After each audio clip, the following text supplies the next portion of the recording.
Hi everyone, this is Kripa from SNS College of Technology in the Department of Computer Science and Engineering.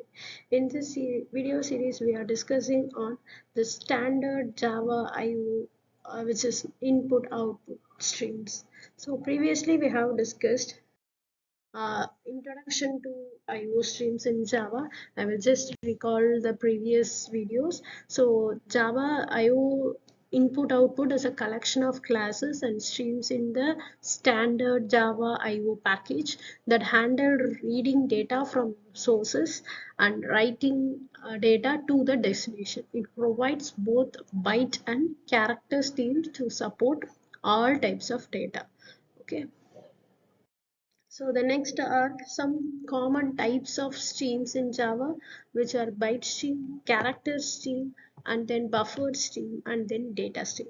Okay, and then basic difference between a byte and a character streams. So here in the byte stream, the files are which are not in the text format, which is the files may be in video or audio or maybe sometimes PDF files. Here the text files can only be manipulated.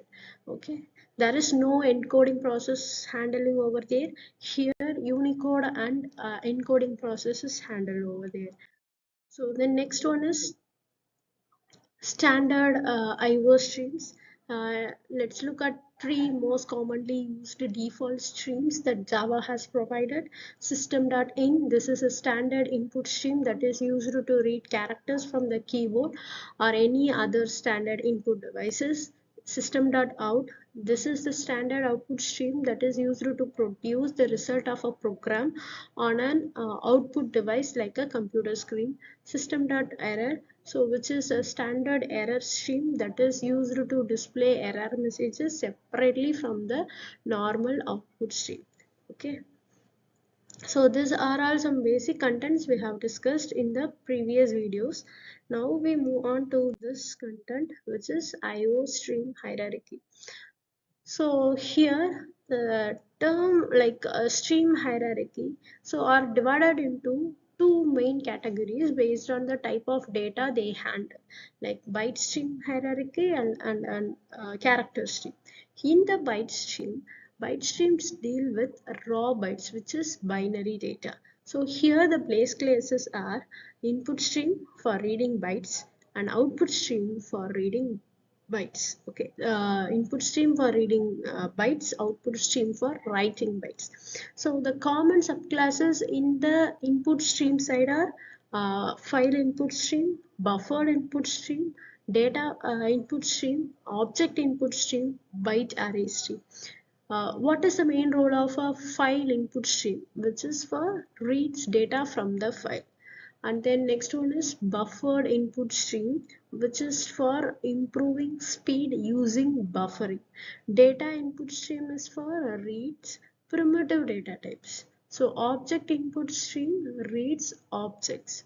So byte array input stream is to read from the byte array. Like the same case for input, we have an output stream set. Here the streams are like file output stream used for write data to files, and then buffered output stream for faster writing. So data output stream is for writing primitive data types, object output stream for writing objects, byte array output stream for writes to byte array. Okay, like the same thing for a byte stream we have for character stream. Here we all know that what is the base class for a character stream, which is nothing but reader and writer. Reader for reading characters, writer for writing characters. As the same for a common subclasses, they're having a reader side and then writer side.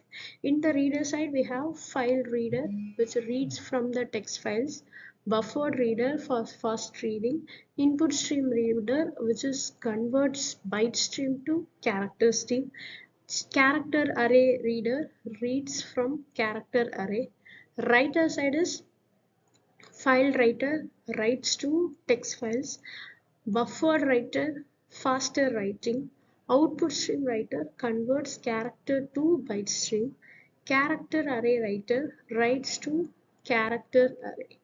Okay, so this is a simple hierarchy. What is the basic key points to we have to remember is byte stream, which is used for binary data like images, videos, audios, whatever. Character stream is for text data. Buffered stream is for faster input output. Data stream is for primitive data types. Object stream is for collecting the object. Okay. The next one is file handling using IO streams. File handling in Java uses IO streams means reading data from a file and writing data to a file. So Java provides different stream classes for this purpose based on the type of data. File handling using byte streams or file handling using character streams, file handling using buffer streams. Okay, so initially there are some steps in handling a file. First we have to create a stream object, and then we have to open the file, then we have to read or write a data, then we have to close the file. So types of file operation are: in the read file, we have classes like FileInputStream, FileReader. For a write file, FileOutputStream, FileWriter. For fast read or write, BufferedReader or BufferedWriter. Read primitive data, data input stream. Store objects, object output stream. Okay, so file handling, I will summarize this. File handling using IO streams in Java refers to the process of reading data from a file and writing data to a file using stream classes such as file input stream, file output stream, file reader, and file writer. Okay. Here is a summary of our whole session, which we have already discussed. So Java provides byte and character streams. It uses widely for file and console operations. So it is a standard input-output format, which refers to the process of reading a file, reading a data from the file, and writing data to the file. Okay, so hope you guys understood. That's all for the session. Thank you.